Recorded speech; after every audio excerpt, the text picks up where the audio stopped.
Hi guys, angels, we have heard on high. So again, apologize for the mistakes in that piece, but hopefully you will learn it and be able to play it much smoother, much cleaner than I did. So depending on if you want to play in the key of A flat or C, it's good to transpose things, because then you get to detach yourself from the idea that chords or sounds are attached to certain shapes on the piano or certain specific visual cues on the piano, and you start to take it to the more ethereal realm of hearing it, the more abstract realm of understanding the chord. Anyway, so I want to begin this tutorial by going over the chords in this song. So it starts on an A flat 9, or shall I do it in the key of C? I'm not sure. A flat 9, and again it just stays on the A flat 9, but then the sharp 5 adds that other dimension. Normally you'd go to the 4, but the way we're playing it is we're going adding the sharp 5 to add a more mysterious dimension, and back to the 1. So it's, and then from here we go to the 7, 3. Okay. It's a bit of a big chord, so I have a G7 here on my 7, and I have a B flat, F, and then a C. Think of it as a G minus 7 with the 11 on top, which is really the melody line. So think of it as the chords here, G7, and this is a C, which is the third, right? So it's a C over the F sharp.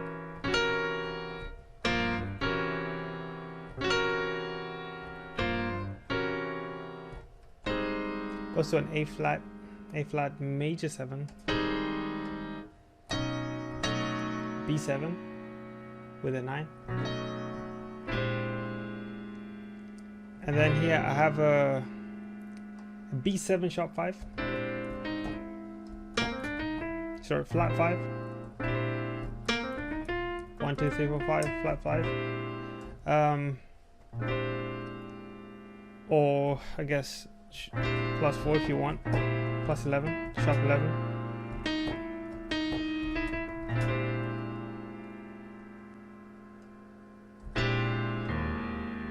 The bass note goes to an E flat, B flat, in the right hand, into the 1.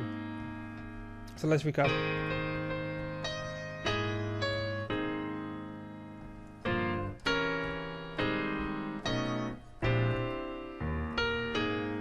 Same thing for the other time. This time we're going down chromatically.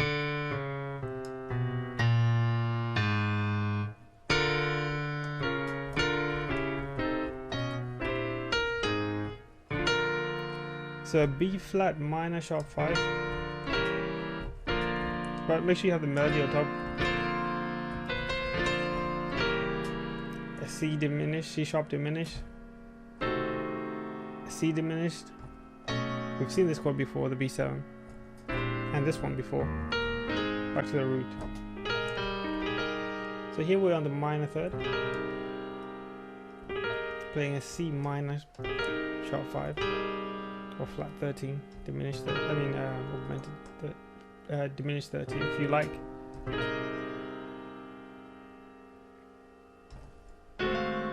And then here I have an A7 chord with a 13, sharp 9. It doesn't matter. It's good to understand the general principle behind it, because how I'm voicing the chord is not as important as the general principle behind it. So you know, the principle behind it is a C minor to an A7, right? So basically I'll be playing to an A7. So I'm voicing it this way. That makes it sound complicated when it's not. To a B flat. So B flat.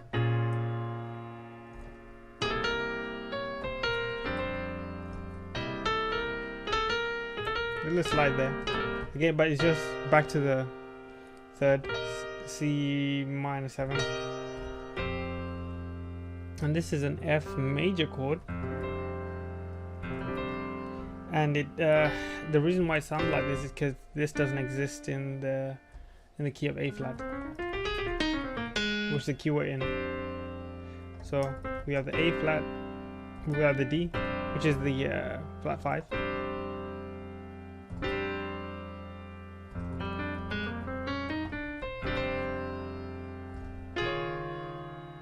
C sharp, a B flat 7, and in this hand I have a what shall I call this? So think of it as a B flat diminished chord. That's a B flat diminished, right?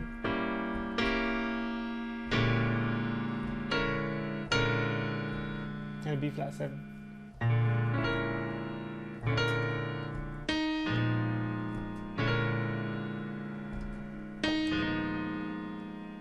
And then here I have E flat over an A flat minor chord, A flat minor 6 chord, 6 minor.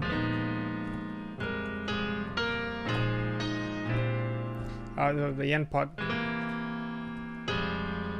F minor, part 2, B flat, E flat. This is just plain, so let's say I'm on the 5, right? So I'm just going 1, sharp 5, back to the 1. In C, it's the same, gonna be the same idea. C with the sharp 5. That's my B7. And then here's my 3. So I have an E chord here and the B flat chord. C chord, E7 chord here.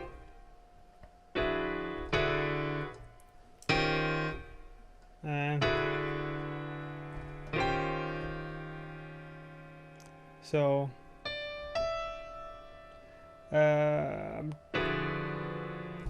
that's how I played it in A flat, more or less perfectly.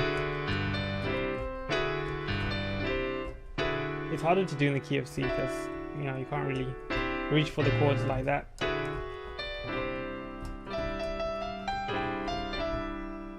Then again, a diminished walk.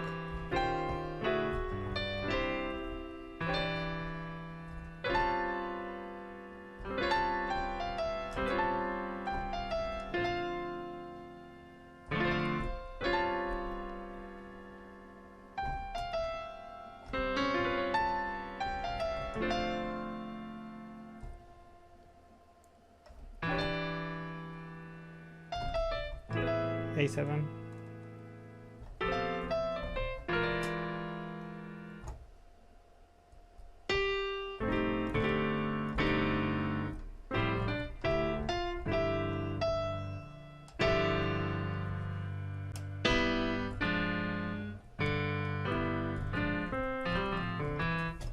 Back to the C.